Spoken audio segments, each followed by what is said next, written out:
Hola, buenos días estudiantes de sexto año básico, soy el profesor Roberto Guerra y como todos los jueves nos corresponde comenzar con la clase y actividad de la asignatura de Historia.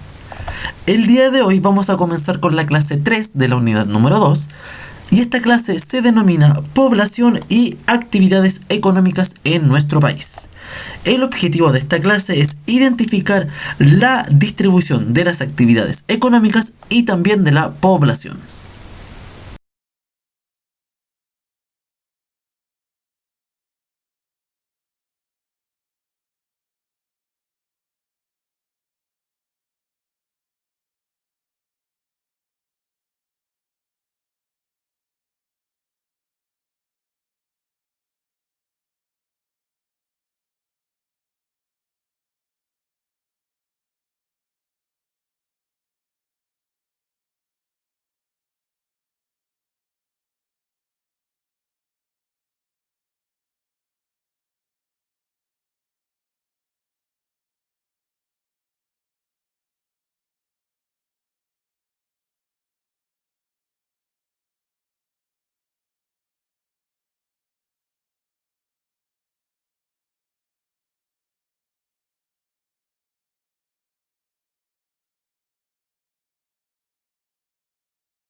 Y en base a ese último concepto es con el cual vamos a comenzar esta clase. Principalmente nos vamos a abocar al censo del año 2017. Recuerden que un censo es una medición de los habitantes de un territorio que se hace cada 10 años. Es como un conteo global de todas las personas que habitan un determinado territorio. Y eso se denomina censo.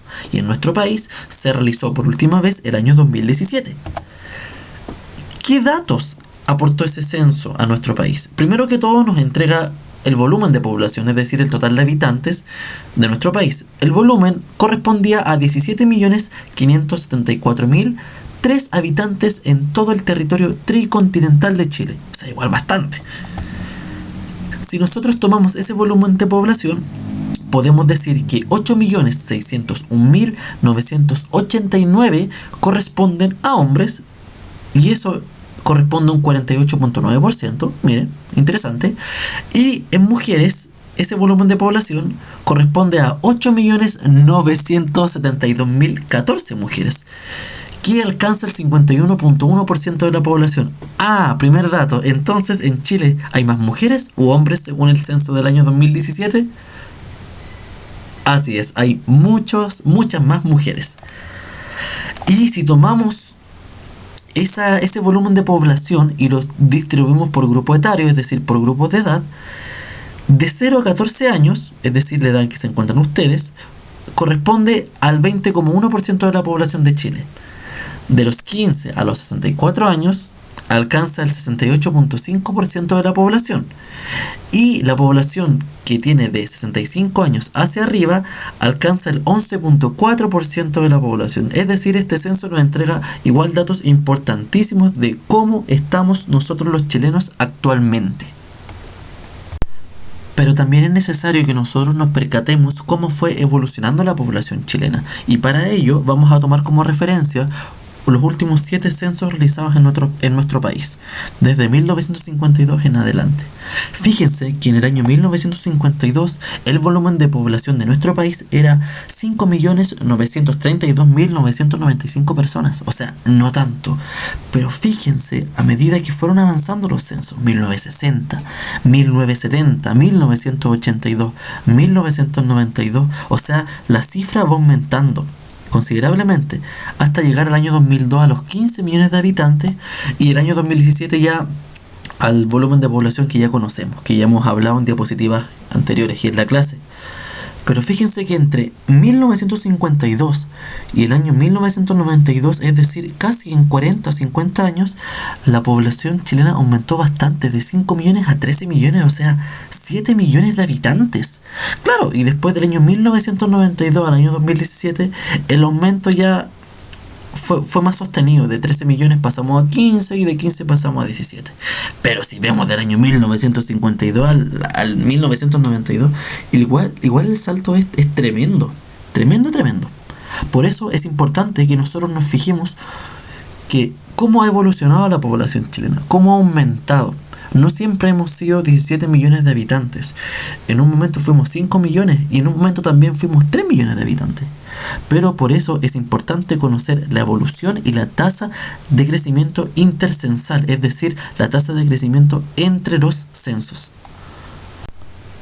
Vamos a ver ahora la población distribuida por el sector urbano y rural en nuestro país según los últimos 3 censos, entendiendo la población urbana, que está presente de color rojo, como la población que vive cerca de las grandes ciudades, a diferencia de la población rural que vive alejada de estos grandes centros urbanos.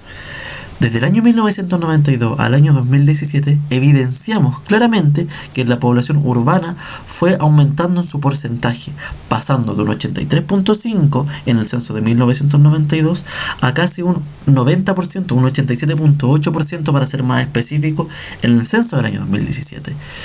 Sí o sí nos fijamos claramente que en Chile la mayoría de la población vive en sectores urbanos. Pero ¿qué pasa con el sector rural, estos sectores más alejados? Ese porcentaje fue disminuyendo a medida que se fueron tomando esos datos estadísticos en los censos, pasando desde un 16.5% en el año 1992 a un 12%, un 12.2% al año 2017. Entonces hubo una movilidad de población desde el sector rural al sector urbano. Pero claramente evidenciamos que la población en nuestro país vive principalmente en sectores urbanos.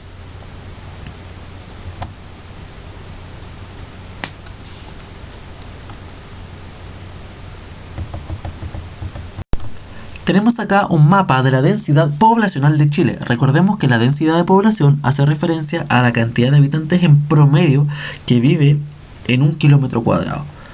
Tenemos también ahí una leyenda, es decir, colores asignados a cada región de nuestro país, la cual hace referencia a la cantidad de densidad poblacional que encontramos. A medida que los colores van cambiando de tonalidad, eso implica que la cantidad de habitantes por kilómetro cuadrado va aumentando. Encontramos, por ejemplo, en la 15ª región de Arica y Parinacota este color, un color verde claro si lo pueden tomar así, y eso hace referencia a que en esa zona de nuestro país, la cantidad de habitantes por kilómetro cuadrado es de las 10 personas, o los 10.1, hasta los 40 habitantes por kilómetro cuadrado. Es decir, podemos encontrar esa cantidad de personas viviendo en este kilómetro cuadrado. Pero también nos podemos percatar acá que pasa absolutamente lo contrario, sobre todo en las últimas regiones de nuestro país, en donde encontramos solamente 10 habitantes por kilómetro cuadrado, sobre todo en la 12ª región de Magallanes y de la Antártica chilena. Eso también se puede entender un poco por el tipo de clima, porque sabemos que es un clima más bien extremo en la zona austral de nuestro país. Pero ¿qué pasa, por ejemplo, en la zona central? Fíjense, en la 5ª región de Valparaíso encontramos de 40 a 150 habitantes por kilómetro cuadrado, pero ya en la región metropolitana encontramos desde 150.1 habitantes hasta 447 habitantes por 1 kilómetro cuadrado, es decir, muchas personas concentradas en 1 kilómetro cuadrado. Y fíjense que estos colores están más fuertes en la zona central de nuestro país, porque recordemos que en la zona central hay un tipo de clima templado y las personas van a preferir vivir en este tipo de clima. Bueno, eso fue por un lado la población de nuestro país y cómo está distribuida, pero también esta distribución de la población está condicionada por la presencia de las actividades económicas en nuestro país. El año pasado las vimos, las conocimos y ahora las vamos a profundizar un poco más. Recordemos que tenemos 3 tipos de actividades económicas. La primera actividad es la actividad económica primaria, que recuerden que es toda aquella que se dedica a extraer los bienes de los recursos naturales, ya sea para transformarlos o para utilizarlos directamente. ¿Qué actividades económicas primarias conocemos? Ganadería, agricultura, minería, frutales, pesca, entre otras. Y ahí tenemos 3 tipos de actividades económicas primarias. Actividad minera, principalmente está especificado en la minera escondida, que está en la 2ª región de Antofagasta. Encontramos también una imagen de la actividad pesquera en Coronel, en la 8ª región del Biobío, y también una imagen de una actividad agrícola común en la 5ª región de Valparaíso. También tenemos las actividades económicas secundarias. Recordemos que las actividades económicas secundarias son todas aquellas actividades económicas que se dedican a la industria, transformando estos recursos extraídos en la actividad primaria. ¿Ya? Por ejemplo, construcción, electricidad, agua, gas, entre otros.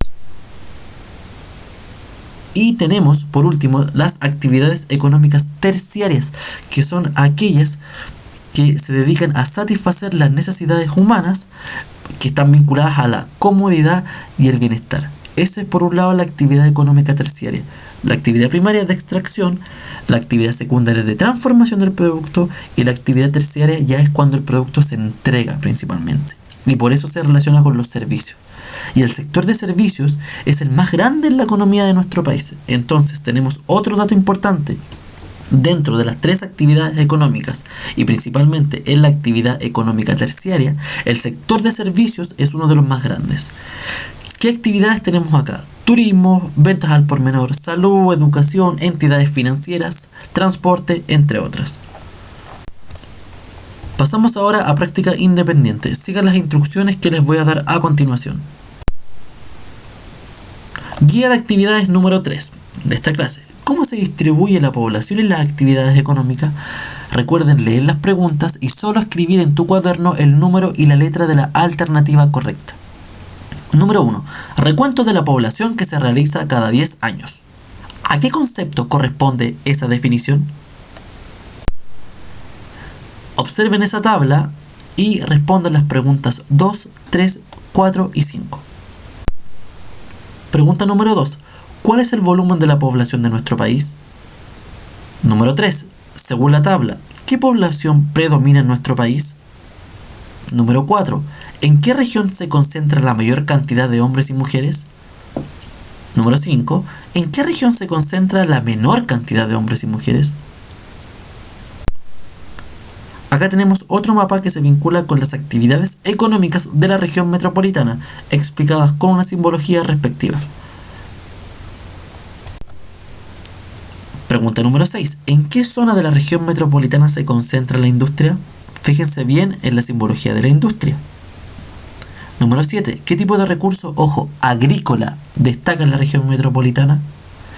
Y pregunta número 8 dice así. La región metropolitana de Santiago se caracteriza por ser la capital del país y poseer la mayor cantidad de población. ¿Qué actividad económica terciaria es la predominante debido a su carácter urbano? Y a modo de cierre la pregunta es la siguiente. ¿Cuál es la relación entre la presencia de población y la actividad económica? ¿Cuál es el vínculo? Y el vínculo es muy fuerte entre ambas. ¿Por qué? Porque ambas poseen una relación completamente directa, ya que el desarrollo de una se determina con la presencia de la otra. Es decir, para que exista actividad económica, la actividad económica genera empleo. ¿Y quién suple esos empleos? Obviamente la población. Pero para que la población pueda desarrollarse es necesaria la presencia de actividad económica. ¿Por qué? Porque recuerden que las actividades económicas buscan satisfacer las necesidades que nosotros presentemos como población. Bueno, que estén muy bien, que tengan un excelente desarrollo de la actividad y si tienen alguna consulta pueden preguntarme. Que estén muy bien.